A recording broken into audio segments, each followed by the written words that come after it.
Hi everyone, I hope you all are well. Welcome to Right Guidance and Ambition. My name is Anjali. So इस video के अंदर मैं आपके साथ sports training वाला जो चैप्टर है उसके इंपॉर्टेंट लॉन्ग क्वेश्चन डिस्कस करने वाली हूँ फ्रॉम द यूनिट 3। इससे पहले जितनी वीडियोस अपलोड हुई हैं आई होप आपने देख ली होंगी। अगर आपने वीडियोस नहीं देखी हैं तो डिस्क्रिप्शन में आपको लिंक मिल जाएगा। So now without wasting more time let's start with our topic. So question number 6, what do you mean by sports training? Explain the aim and objectives of sports training. सबसे पहले आपने लिखना है meaning. Sports training is done for improving sports performance. तो sports training इसलिए करवाई जाती है ताकि स्पोर्ट्स की परफॉर्मेंस इंक्रीज हो सके। In order to improve sports performance, the social and psychic capacities of the sports person also have to be improved. अगर हम चाहते हैं कि स्पोर्ट्स परफॉर्मेंस जो है वो इंक्रीज हो, एक पर्सन जो है अपनी एबिलिटीज़ को इंक्रीज करे, तो इट इज़ वेरी इंपॉर्टेंट जो उसके साइकोलॉजिकल और जो उसके सोशल एस्पेक्ट हैं उसकी भी ट्रेनिंग होनी चाहिए, ताकि जब भी कोई प्लेयर टीम में खेले तो वो दूसरों के साथ कोऑपरेट करे। टीम लीडरशिप क्वालिटी जो है उसके अंदर होनी चाहिए। मेंटली जो है वो इतना स्ट्रांग होना चाहिए कि अगर वो हार भी जाए तो उस सिचुएशन से वो डील कर सके। सो इस चीज़ की ट्रेनिंग जो है ये हम देते हैं तो स्पोर्ट्स परफॉर्मेंस इंक्रीज हो सकती है। स्पोर्ट्स ट्रेनिंग देयरफॉर डायरेक्टली और indirectly aims at improving the personality of the sports person. तो चाहे स्पोर्ट्स ट्रेनिंग जो दी जा रही है डायरेक्टली दी जा रही हो, इनडायरेक्ट तरीके से दी जा रही है, उसका मेन एम यही रहता है कि जो स्पोर्ट्स पर्सन है उसकी ओवरऑल पर्सनैलिटी जो है वो डेवलप हो सके। No wonder for sports training is an educational process. तो इसमें कोई अजीब बात नहीं है अगर हम ये कहेंगे कि जो स्पोर्ट्स ट्रेनिंग है ये एजुकेशनल प्रोसेस है। इसमें चीज़ें जो है सिखाई जाती हैं, एक स्पोर्ट्स पर्सन को एजुकेट किया जाता है उसकी फिजिक के बारे में, उसके मेंटल स्ट्रेस के बारे में, उसके जो सोशल एबिलिटीज़ है उसके बारे में। तो ये एक एजुकेशनल प्रोसेस है। आपने हेडिंग डालनी है definition of sports training. According to Matveyev, sports training is the basic form of preparation of sports person. तो स्पोर्ट्स ट्रेनिंग क्या है? एक स्पोर्ट्स पर्सन की प्रिपरेशन है कि जो बेसिक स्किल्स है, जो बेसिक टेक्निक्स है, जो मेथड्स है वो उस स्पोर्ट्स पर्सन को सिखाए जाते हैं ताकि उसकी स्पोर्ट्स परफॉर्मेंस इंक्रीज हो जाए। ये डेफिनेशन आपको टू द पॉइंट ऐसे ही लिखनी पड़ेगी क्योंकि किसी स्कॉलर या ऑथर के लिखे हुए वर्ड्स हैं, आप अपने वर्ड्स में बनाकर इसे नहीं लिख सकते हो। आपको टू द पॉइंट ऐसे ही लिखनी पड़ेगी। आप एक या दो बार लिख के रिवाइज कर लेना, आपको ईजिली लर्न हो जाएगी। डेफिनेशन ऐड करने से आपके आंसर की क्वालिटी इंक्रीज हो जाएगी, तो आप इसको ऐड जरूर करना। नेक्स्ट आपने हेडिंग डालनी है aims of sports training. Aims are very important tool in design, implementation and evaluation of training. Aims क्या होते हैं कि उद्देश्य, कि अगर हम किसी चीज़ को करवा रहे हैं, अगर ट्रेनिंग करवाया जा रहा है तो उसका मेन एम क्या है कि किस तरीके से जो भी गेम आप खेलने वाले हो उसका मेन मेथड क्या है, किस तरीके से उसे जब आप ऑन फील्ड खेलोगे तो रूल्स को अप्लाई करना है, किस तरीके से आपकी जो परफॉर्मेंस है उसको इवेल्युएट करना है। ये सारी चीज़ें जो है ट्रेनिंग के थ्रू जो है बताई जा सकती हैं एक स्पोर्ट्स पर्सन को। Simply put an aim gives the general indication of what may be learned और what the benefit are from attending the training. तो सिंपली एम का मतलब क्या है कि व्हाट मे बी लर्नड, आप क्या सीख सकते हो एक ट्रेनिंग के थ्रू ताकि आपकी स्पोर्ट्स परफॉर्मेंस इंक्रीज हो, और क्या बेनिफिट मिलेंगे आपको ट्रेनिंग करके। Aim of the sports training is to improve the sports performance. तो मेन एम भी यही रहता है कि आप किसी भी तरीके की ट्रेनिंग दे रहे हो प्लेयर को, बेसिक लेवल की दे रहे हो, कॉम्प्लेक्स दे रहे हो, तो उसमें यही ध्यान रखा जाता है कि टाइम जितना जितना आगे जाता जाएगा ट्रेनिंग में उस प्लेयर की परफॉर्मेंस इंक्रीज होनी चाहिए। नेक्स्ट आपने हेडिंग डालनी है objectives of sports training. First आपका पॉइंट है development of strength, mobility and endurance, कि जब ट्रेनिंग करवाई जाती है आपकी स्ट्रेंथ इंक्रीज होती है, मोबिलिटी, आपकी बॉडी फ्लेक्सिबल होती है, आपकी जो क्षमता है किसी चीज़ को सहने की काफ़ी देर तक ऑन फील्ड, तो वो एंड्योरेंस बिल्टअप होता है। नेक्स्ट आपका सेकेंड पॉइंट है डेवलपमेंट ऑफ स्पेसिफिक फिटनेस, आपका एक पर्टिकुलर गेम को लेकर फिटनेस जो है वो डेवलप हो जाता है। पॉइंट है कॉम्पिटिशन एक्सपीरियंस, कि जब आप नेशनल या इंटरनेशनल लेवल पर जाके खेलोगे तो आप उन लोगों में जाके जब compete करोगे तो वहाँ पर जाके आप जो एक्सपीरियंसेस हैं पहले ही आपको ट्रेनिंग में वो दिए जाते हैं ताकि आप वहाँ जाके कंफ्यूज ना हो और अच्छे से खेल पाओ। नेक्स्ट आपका पॉइंट है एक्टिव रिकवरी, कि इन केस अगर कोई इंजरी हो जाती है, कोई प्रॉब्लम हो जाती है तो उससे कैसे रिकवर करना है, ये भी ट्रेनिंग के थ्रू बताया जाता है। आपका जो क्वेश्चन है वो 12 मार्क्स का है, जिसके लिए आपको 3 to 4 पेजेस कवर करने पड़ेंगे एग्जाम के अंदर। तो यहाँ पर इस आंसर की लेंथ कम हो रही थी तो मैंने यहाँ पर एक टॉपिक जो है एंड में ऐड कर दिया है, कैरेक्टरिस्टिक्स ऑफ स्पोर्ट्स ट्रेनिंग। ये टॉपिक ऐड करने से आपकी जो लेंथ है वो इंक्रीज हो जाएगी और you will definitely score very good marks. तो यहाँ पर जब आप 2 टॉपिक एक्सप्लेन कर लोगे देन उसके बाद आपकी हेडिंग आएगी characteristics of sports training. First आपका पॉइंट है it has a balanced plan. Sports training have a balanced plan, it touches all the dimensions of individuals personality. जब भी किसी चीज़ की ट्रेनिंग दी जाती है तो ओवरऑल पर्सनैलिटी पे काम किया जाता है, सोशल, मेंटल, साइकोलॉजिकल, फिजिकल, सारी चीज़ों को ध्यान रखकर जो है ट्रेनिंग दी जाती है। तो ओवरऑल बैलेंस तरीके से ट्रेनिंग होती है। नेक्स्ट आपका पॉइंट है, it uses scientific approaches, it works on scientific patterns, it various equipments and methods of training used in various sports are supported by science एरिड। तो जो भी आपको ट्रेनिंग दी जाती है, जो मेथड यूज़ किया जाता है, जो इक्विपमेंट्स आपको दिए जाते हैं, वो साइंटिफिकली प्रूवन होते हैं, यानी कि पहले से ही टेस्टेड होते हैं, साइंटिफिक तरीकों से आपको ट्रेनिंग दी जाती है। पॉइंट है, it follows a particular pattern, एक पर्टिकुलर पैटर्न को फॉलो करते हुए ही ट्रेनिंग दी जाती है, बेसिक से कॉम्प्लेक्स लेवल तक की।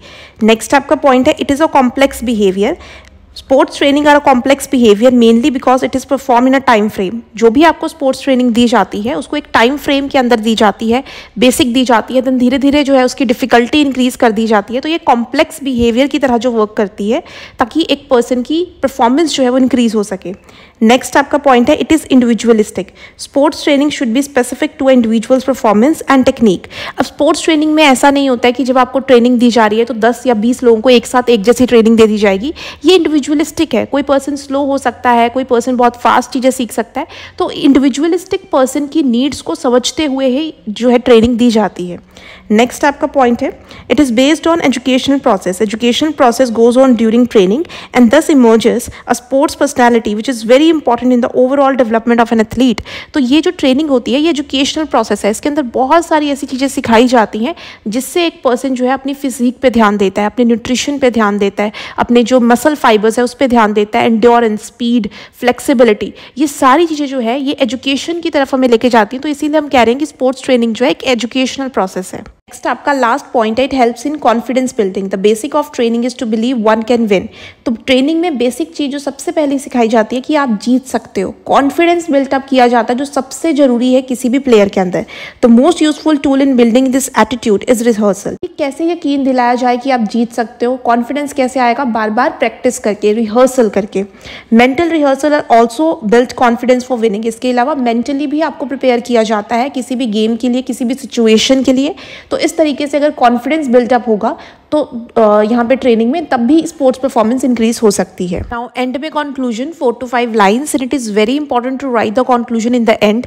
इससे आपका आंसर जो है कंक्लूड हो जाएगा। कोई भी इंपॉर्टेंट लाइन्स जो हमने पूरे क्वेश्चन में डिस्कस की हैं आप एंड में लिख सकते हो। इनकेस आपको लाइन्स नहीं पता लगेंगी, मैंने आपके लिए यहाँ लाइन्स लिख दी हैं, आप यहाँ से रीड कर लेना, बट कंक्लूजन लिखना is must. Question number 7, analyst the principles of sports training. यहाँ पर सबसे पहले आपने लिखना है मीनिंग, देन उसके बाद आपकी आएगी डेफिनेशन। मीनिंग और डेफिनेशन टू द पॉइंट वैसे ही लिखना है जैसे अभी हमने क्वेश्चन नंबर 6 में डिस्कस किया है। ये क्वेश्चन भी आपका स्पोर्ट्स ट्रेनिंग पे बेस्ड है। आपके क्वेश्चन को लिखने का एक पैटर्न है, सीधा ही आप प्रिंसिपल के पॉइंट्स नहीं लिखोगे। पहले मीनिंग लिखना है, देन डेफिनेशन लिखनी है, देन उसके बाद आपने हेडिंग डालनी है प्रिंसिपल्स ऑफ स्पोर्ट्स ट्रेनिंग।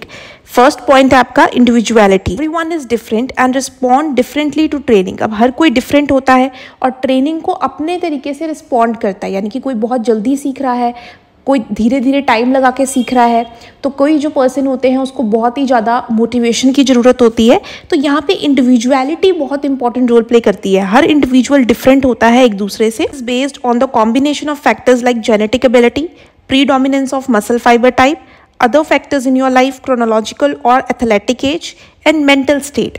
अब यहाँ पर ऐसा क्यों होता है, हर इंडिविजुअल को अलग तरीके से ट्रेनिंग देने की ज़रूरत क्यों है? क्योंकि देखो यहाँ पर जब भी हम कभी ट्रेनिंग लेते हैं तो उसमें एक फैक्टर को देख के ट्रेनिंग नहीं दी जाती। जब भी कोई इंडिविजुअल हम बोल रहे हैं कि दूसरे से अलग है, तो हो सकता है उसकी पहले तो बात आप हेल्थ की बात कर लो, देन उसके बाद उसकी एज डिफरेंट होगी, देन उसके बाद उसका मेंटल लेवल, किस तरीके से वो चीज़ों को ग्रैस्प कर रहा है, चीज़ों को सीख रहा है, चीज़ों को समझ रहा है। फिर उसके बाद जेनेटिक एबिलिटी, कोई बहुत किसी के पास एंड्योरेंस है, फ्लेक्सिबिलिटी बड़ी अच्छी है, जेनेटिकली बड़े लोग एक्टिव होते हैं, कई लोग, सारे फैक्टर्स रोल प्ले करते हैं। जब हम एक इंडिविजुअल को ट्रेनिंग देते हैं तो वो सारी चीज़ों को देखते हुए ही हमें एक इंडिविजुअल को ट्रेनिंग देनी पड़ती है ताकि उसकी परफॉर्मेंस इंक्रीज हो सके। इन पॉइंट है specificity. Improving your ability in a sport is very specific.